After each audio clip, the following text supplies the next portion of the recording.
Урд насны амьдрал болон сүнс байх үеэд дурссан нь.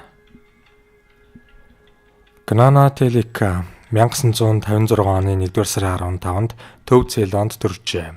Дөнгөж нэг хүрүүтэй өөр эцэг эхтэй байсан тухай ярих болсон байна. 2 наснда 2 ахтай олон эхчтэй хэмээн ярьдаг болов. Ихэнх үедээ нутаг усаа нэрлдэггүй байснаа. Талавакан хотоос нэг тариачин ирэхэд сайх охин өөрийгөө тэр хотын их гээд өөрийн сууж байсан байшин сууц гэр бүлийнхнээ нэрлжээ. Түүний яриа 1954 оны 11-р сарын 9-нд 12 настай Телекаратны гэдэг хүүгээ алдсан нэгэн айлтай ихэд таарчээ. 1960 онд Гнателикаг Талавакан хотод аваачаад олон байшин барилгыг таньж нэрлэв. Харин өөрийнх нь гэр бүлийнхэн өөр тийш нүүж байшинг нураасан учир байсангүй. Тиймээс энэ удаа тэр урд насныхаа гэр бүлийнхэнтэй уулзсангүй. Харин Телекаратны хүүгийн сурж байсан сургуулиар оруулахад тэр үеэс одоо хүртэл ажиллаж байгаа багш нарыг таньж тэр үед сургууль дээр болсон олон үйл явдлыг дурсан өгүүлсэн үнэн байлаа. Хойтон жил нь Гнана Телика охиныг ахаад Талаваканд аваачиж урдын гэрийнхэнтэй уулзуулжээ. Сайх охин гэрийнхнээ бүгдийг таниллаа. Судлаач 1961 онд Гнана Теликатай биеэр уулзаж 5 настай охиныг бичлэн судалжээ. 2 хот хоорондоо 16 км зайтай. Нэг нь ууланд, нөгөө нь бэл нугард оршин. Хоорондоо зорчих зам харилцаа хэцүү, байгалийн нөхцөл тис өөр. Телекаратны хүүгийн гэр бүлийнхэн Гнана Телика охины гэр бүлийнхнээс нэг ч хүн таньж мэддэггүй. Тэднээс өөрсдөө хотод хинч урд өмнө нэг ч удаа очиж байгаагүй байна. Охины гэрийнхэн ч мөн тэгж ярьцгаана. Охиноо төрхөөс 20 жилийн өмнө эцэг их нь ганц удаа Талавакан хот орж байжээ. Их нь ганц ч удаа очиж байсангүй. Харин энэ явдлыг нийтээр мэдснээс хойш эдний суурнаас хэн нэгэн хүн хүүг хөдөөлүүлэхэд оролцсон тухай мэдээг Гнана Телика охины аав эд сонсчээ. Гнана Телика охины гэр суурнгийнхны төвөөс хагас мод газрын зайтай шугууд оршин. Тийшээ явж очиход бэрхтээ. Тэднийхээр орж гарах хүн ч тоотой аж. Тэгээч Гнана Теликатай эдний суурныхнаас ярьж цохиомол дурсамж гаргах хүн байхгүй. Тэгэхээр сайх охины дурсамж яриа бол цэвэр өөрийн амин яриа дурсамж юм. Гнана Телика охиныг 34 үзүүлэлтээр шалган нотлогоо гаргажээ. Гэр бүлийнхний ам бүл тэдний нэрсийн тухай охины дурсамж зөрөөгөө таарав. Эцэг нь шуудан хөрөгч гэсэн үнэн байв. Ах нь нохойд уруулсан нотлогдлоо. Хатан хааныг суудлын галт тэргээр аялж өнгөрөхийг харсан хэмээн дурсан нь ч үнэн байж. Хонгол доогуур гардаг галт тэргээр сургуультаа чдэг байсан ээж нь их тарган гэр нь шуудан холбооны дэргэд байдаг тухай ярьсан бүхэн нь үнэн зөв байлаа. Телекаратныг сурж байхад заасан зохиолыг ч мартаагүй ярьж угаалгын байшин таньж охиныг хүүг гэсэн үг л дээ. Хизээч шийтгэж байгаагүй багшигаа ч андсангүй. Захирлыг харин танихгүй байв. Тэр үед энэ захирал тус сургуульд ирээгүй байсан болохоор танихгүй зөв байжээ. Эхийгээ таньсан боловч хэн болохыг эхэндээ хэлсэнгүй. Харин одоогийнхоо эхийг өөр өөрөөс гарч ирэхэд урд насныхаа эхийг ээжээгээд тэрвэрэн авчээ. 4 дүү охиноо таньж цэцэрлэгийн лир авчирч өг гэж нэхв. Шин төхөнсөн хашаанд лир байсангүй. Урдын хашаанд нь лирийн моттой байжээ. Хөршийнхнөө ч антахгүй таньж байлаа. Одоогийнхоо аав ээжид уурлахаараа урд насныхаа аав ээжид очно гэж сүрдүүлнэ. Тэдэнтэй байхдаа Телекаратны хүү амьд байхдаа авиралдаг байсан зан төрлөөр хандна. Гэлээж тэндээ удаан байхыг хичээхгүй. Хүү байхдаа төдийл эрх танхи байсангүй. Урд наснаас хүү солигддож төрөх нь ерөөс ховрааж. Эргэж төрсөн тухай 600 тохиолдлоос хүү солигдсон учрал 10% ч хүрдэггүй. Тухайн энэ учралд Телекаратнад дотносог эрх үүстэн гэр бүлд нь нэгч байсангүй. Аав ах хоёр нь олон хоногоор гэртээ байдаггүй байв.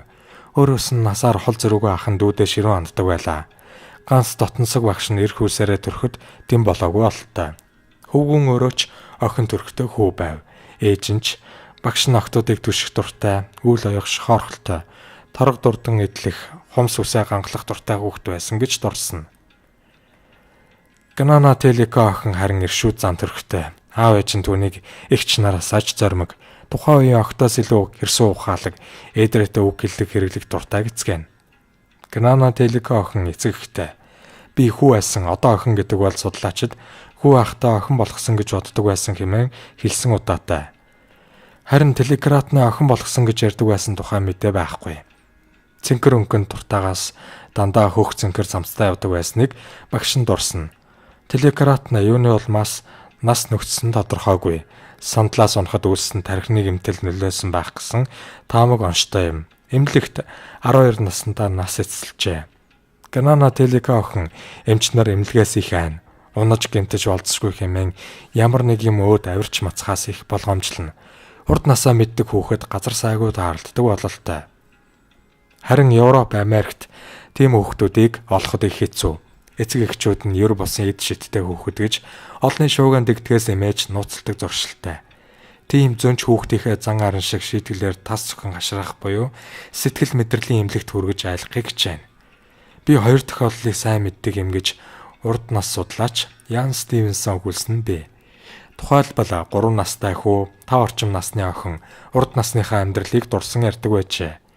Хүүгийн эцэг их ясн басна махнаас шашингүй сургалт боловсралтай залуус. Тэд ахмад насны үеийнхнээс салангад том одод аж төрдөг. Тэдэндээ суудаг наст нарч шүтлэг бишрэлгүй хүмүүс. Хүүгийн ойр дотныхын дунд хагас дутуу шүтлэгтэн ч байхгүй. Гэтэл хүүн гэртээч цэцэрлэгтч сүм хийд мөргөл залбирлын тухай ярьж сүм хийдийг дүрслэн өгүүлж эртний славан гэлээр мань мэгзэн унших болжээ. Эцэг их нь ихэд зандралцсан ч золоор сэтгэл мэдрэлийнхэнд чирж аваатсангүй. Хүүгээ элдв мөргөл үлдэж сүм хийдийн тухай ярихыг хориглон аашилж зантчин шийтгэн.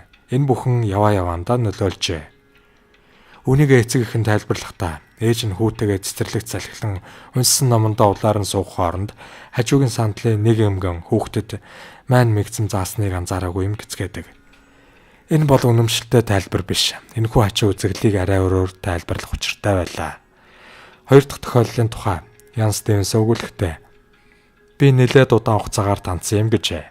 Ээжтэй их хайртай, их чимхий зантай охин 5 наснда гагцгүй ээжтэй амжилж урд өөр нэртэй өөр ээжтэй байснаа ярьж тэр ээжигээ ямар шууд төрхтэй байсныг дүрслэн дурсжээ.